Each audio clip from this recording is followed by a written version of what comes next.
কাছে মেইল করেছে, দেখা করছে।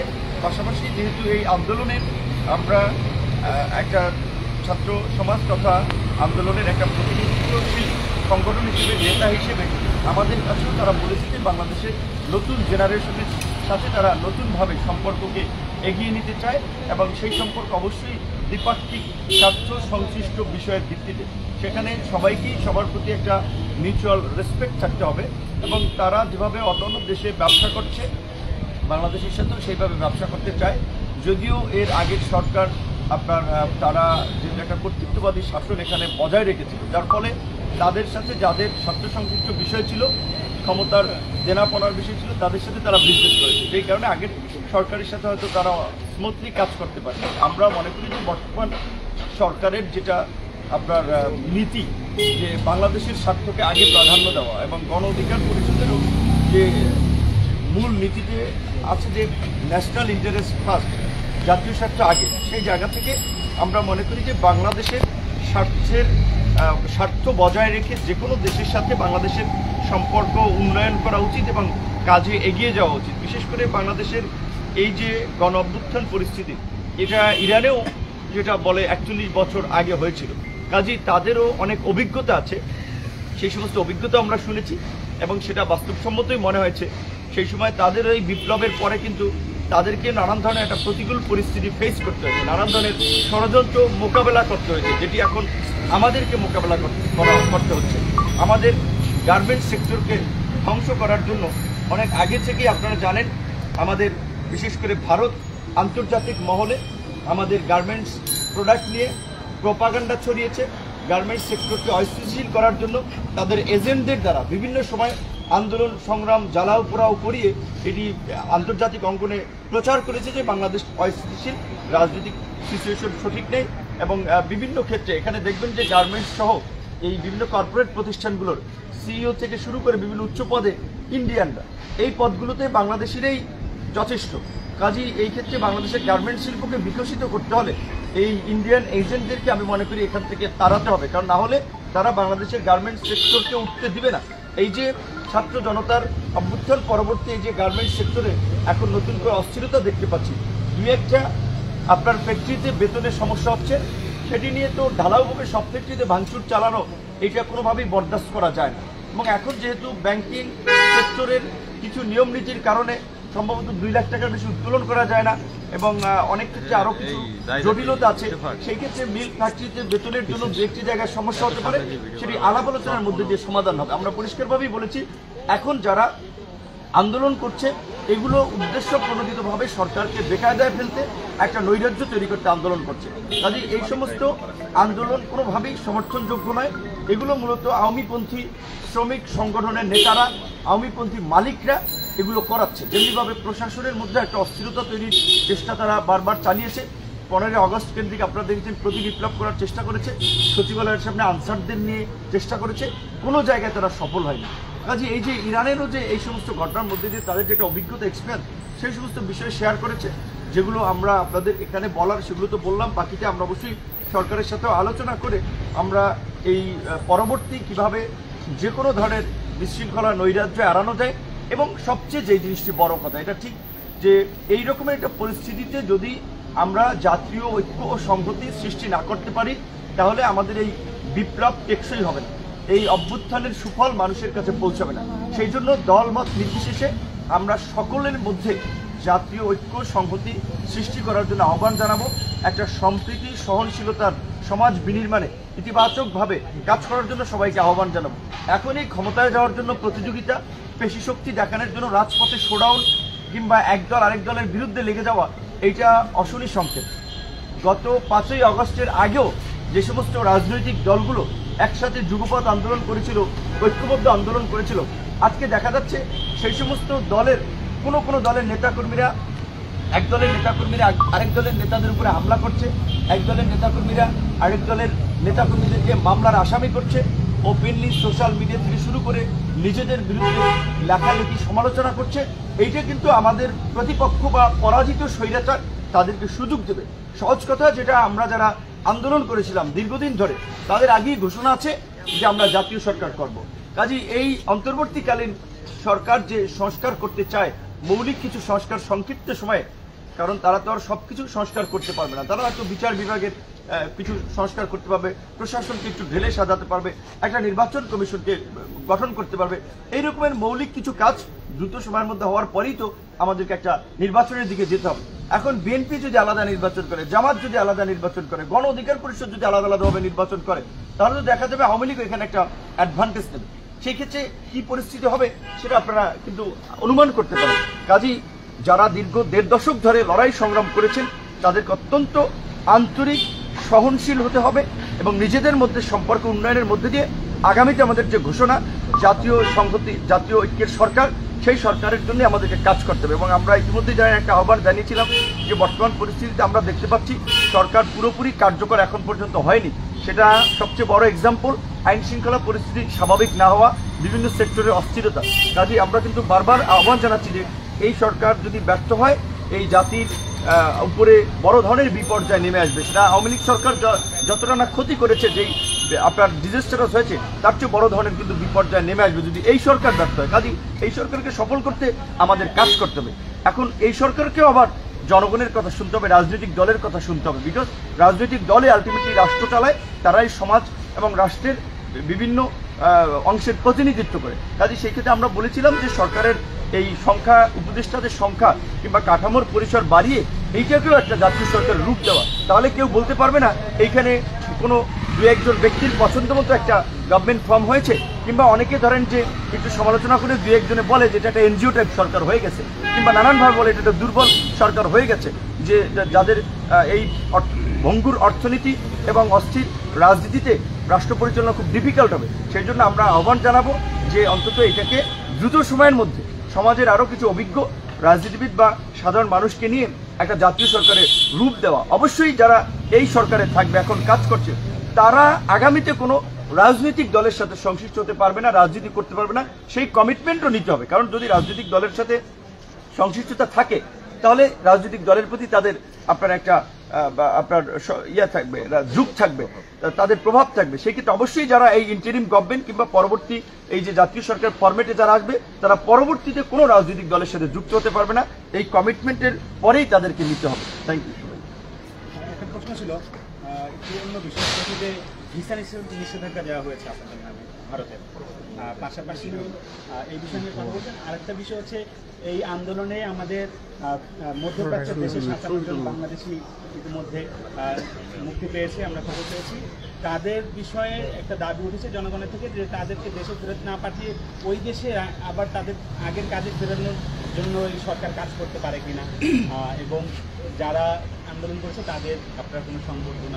প্রথমত আপনার এই যে 57 জন বাংলাদেশি যারা গ্রেপ্তার হয়েছিলেন, যে তারা মুক্ত হয়েছেন, তাদেরকে আমরা অভিনন্দন এবং শুভেচ্ছা জানাই। আমরা কৃতজ্ঞতা প্রকাশ করছি আপনার এই ইউএই আপনার শাসক, যিনি আপনার আমাদের সরকারের অনুরোধ শুনে তিনি আমাদের বাংলাদেশিদেরকে ক্ষমা করে দিয়েছেন। আরব দেশগুলোতে বা মিডল ইস্টে কিন্তু স্বাভাবিকভাবেই যে কোনো গ্যাদারিং, সভা সমাবেশ, পলিটিক্যাল অ্যাক্টিভিটিস নিষিদ্ধ। বাংলাদেশের এই যে ধরেন তারা কেউ, আমার মনে হয় যে কেউ ডক্টর, ইঞ্জিনিয়ার, কেউ আপনার প্রতিষ্ঠিত ব্যবসায়ী ছিলেন না। এই যে 57 জন গ্রেপ্তার হয়েছে, দেখা যাবে যে ম্যাক্সিমামই সাধারণ প্রবাসী শ্রমজীবী মানুষ। তো এটাই আমরা বলেছিলাম, এই দেশকে নিয়ে চিন্তা করে সাধারণ মানুষ, শ্রমজীবী মানুষ, কোনো প্রতিষ্ঠিত এলিট তারা সেটেল হয় দেশের বাইরে, তারা এই দেশকে নিয়ে চিন্তা করে না, তারা টাকা পয়সা, ছেলে সন্তান সব বাইরে পাঠায়, বাইরে। কাজে এই যে সাধারণ মানুষের যে স্বপ্ন দেশকে ঘিরে, যখন এই ছাত্র জনতার উপরে নির্বিচারে গুলি চলেছিল, দেশের এই বিপর্যয়, তারা সাহস করে সেটা নিয়ে কথা বলেছে, প্রতিবাদ করেছে, তার ফলে তারা গ্রেপ্তার হয়েছিল। আমরা কিন্তু সরকার গঠনের পরের দিন থেকেই এই বিষয় নিয়ে কথা বলে যাচ্ছিলাম, সরকারের উপদেষ্টাদের সাথেও কথা বলে যাচ্ছিলাম যে তারা যেন আপনার এই আপনার প্রবাসীদের মুক্তির জন্য পদক্ষেপ নেয়, সেখানে যেন অনুরোধ জানায়। এবং এইটা সম্ভব হয়েছে আমি মনে করি আমাদের সরকার, এই প্রধান উপদেষ্টা ডক্টর মোহাম্মদ ইউনূসের কারণে, তার যে আন্তর্জাতিক গ্রহণযোগ্যতা, তার যে সম্মান, তার অনুরোধের ফলে, তার সরকারের দিকে চেয়ে কিন্তু এটা করেছে। অন্য সাধারণ সরকার হলে এটা ডিফিকাল্ট হতো। এখন ওই দেশের আইনে তাদেরকে ক্ষমা করেছে, এখন তাদেরকে দেশে আসবে নাকি কর্মে তার কোনো ব্যবস্থা আছে, সেটি প্রয়োজনে আমরা প্রবাসী কল্যাণ, বৈদেশিক কর্মসংস্থান মন্ত্রণালয় সহ পররাষ্ট্র মন্ত্রণালয় যারা আছে তাদের সাথে আমরা কথা বলে আমরা দেখব। দ্বিতীয়ত হচ্ছে যে ভিসা নিষেধাজ্ঞার কথা, যেটা আমরা বিশেষ করে ভারতপন্থী কিছু সাংবাদিক এবং দু একটি পত্রপত্রিকার মাধ্যমে জানতে পারলাম। আমরা জানি না যে এটা কতটুকু সত্য, তবে এটা ঠিক যে আমাদের প্রতি যে ভারতের একটা আপনার বলা চলে সুদৃষ্টি নাই, আমাদের প্রতি যে তাদের একটা রাগ ক্ষোভ আছে, হ্যাঁ, আমাদেরকে বিশেষ করে তারা যে ভালোভাবে দিচ্ছে না সেটার অনেকগুলো দৃষ্টান্ত বা নজির আমরা কিন্তু ইতিমধ্যে দেখেছি। 2019 সালে ডাকসুতে আমরা তখন ভারতে যে এনআরসি সিএ নিয়ে যে আন্দোলন চলছিল শাহিনবাগ সহ কলকাতায়, দিল্লিতে বিভিন্ন জায়গায়, সেটি নিয়ে আমরা একটা বিবৃতি দেওয়ায় তখন এইখানকার ভারতীয় এজেন্ট সেই মুক্তিযুদ্ধ মঞ্চ নামে বৈপুর সংগঠন ছিল, তাদেরকে দিয়ে আমাদের উপরে হামলা করিয়েছিল এবং সেই হামলা যখন বিভিন্ন আপনার বিশেষ করে ঢাকা বিশ্ববিদ্যালয় থেকে সন্ত্রাস বিরোধী ছাত্রৈক্য গঠিত হয়েছিল, আজকের এই উপদেষ্টা সহ ছাত্রদের তারা সেখানে ছিলেন, সেই সময় আমরা দেখেছি যে একজনকে ইন্ডিয়া পালিয়ে যেতে সহযোগিতা করেছিল এবং এই মুক্তিযুদ্ধ মঞ্চের প্রোগ্রামে এসেছিলেন ইন্ডিয়ার ভারতের বাংলাদেশস্থ তৎকালীন হাই কমিশনার আপনার বিক্রম দোরাই স্বামী। তো কাজে এর মধ্যে দিয়ে পরিষ্কার বোঝা গেছে যে যারা আমাদেরকে হামলা মামলা করেছিল তাদেরকে ভারত দূতাবাস সহযোগিতা করেছে, প্যাট্রোনাইজ করেছে। সেই জায়গা থেকে এখন আমরা যে স্বাভাবিকভাবেই ভারতীয় আগ্রাসন এবং আধিপত্যবাদের বিরুদ্ধে আমরা সোচ্চার থাকায় বাংলাদেশের আপামর জনসাধারণ সেটি নিয়ে সরব, তরুণ প্রজন্মের দিকেই তো চেয়ে আছে। সেক্ষেত্রে আমরা এই যে ভারতের পানি আগ্রাসন, বাণিজ্য আগ্রাসন, সাংস্কৃতিক আগ্রাসন, এইগুলো নিয়ে যখন প্রতিবাদ করছি, কথা বলছি, ভারতের অনেকে এটা মেনে নিতে পারছে না। কারণ গত 15 বছরে একটা পাপেট সরকারকে রেখেছে এবং যাদের সাথে ভারতের সম্পর্ক ছিল প্রভু এবং দাসের সম্পর্ক, যেই কারণে তারা কখনো স্বামী স্ত্রীর সম্পর্ক হিসেবে সেটাকে আখ্যায়িত করেছে, কখনো আবার ক্ষমতায় থাকার জন্য আপনার ভারতবর্ষের সরকারের সহযোগিতা চেয়েছে। তো আমরা তো এইভাবে নতজানু হয়ে ব্যক্তিত্ব বিসর্জন দিয়ে মেরুদণ্ড আপনার ভেঙে আমরা একটা দেশের স্বাধীনতা সার্বভৌমত্ব বিকিয়ে দিয়ে আরেকটা দেশের কাছে নতজানু হয়ে সহযোগিতা চাইতে পারি না কিংবা হাঁটু গেড়ে বসে থাকতে পারি না। আমাদের পরিষ্কার কথা, ভারত সহ পৃথিবীর যে কোনো রাষ্ট্রের সাথে বাংলাদেশের সম্পর্ক হবে মর্যাদার, বাংলাদেশের সম্পর্ক হবে ন্যায্যতার, বাংলাদেশের সম্পর্ক হবে বাইল্যাটারাল স্বার্থের ভিত্তিতে। সেই জায়গা থেকে আমাদের ভারতের প্রতি আহ্বান থাকবে যে আপনারা একটা বৃহৎ রাষ্ট্র, আপনারা সুপার পাওয়ার হতে চান, সুতরাং আপনাদের তো মন মানসিকতা সেরকম সুপার পাওয়ার হওয়া উচিত। আপনাদের তো এরকম সংকীর্ণ মানসিকতা হওয়া উচিত না যে বাংলাদেশের গার্মেন্টস খাতকে দাবিয়ে রাখতে হবে। বাংলাদেশ সামাজিক বিভিন্ন সূচকে এগিয়ে যাচ্ছে, তো বাংলাদেশে অস্থিতিশীল পরিস্থিতি তৈরি করতে হবে, হিন্দুদেরকে ট্রাম্পকার্ড হিসেবে ব্যবহার করতে হবে। এই দেশের হিন্দুরা এই দেশের আলো বাতাস, এই দেশের সুযোগ সুবিধা ভোগ করে, তারা এই দেশের নাগরিক। হিন্দু মুসলিম বৌদ্ধ খ্রিস্টান সবার সাথে এই দেশের মানুষের একটা হৃদ্যতার সম্পর্ক, একটা আন্তরিক সম্পর্ক।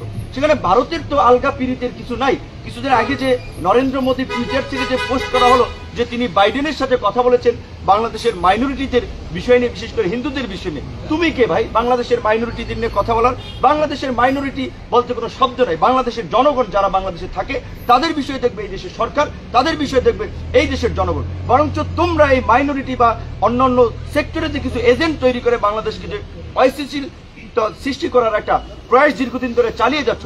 একদিকে আমাদের পার্বত্য চট্টগ্রাম অঞ্চলকে বিভিন্ন ধরনের সশস্ত্র বিচ্ছিন্নতাবাদী গোষ্ঠীকে ট্রেনিং দিয়ে, অস্ত্র দিয়ে আপনার ওই অঞ্চলকে অস্থিতিশীল করার একটা চেষ্টা চালিয়ে যাচ্ছে।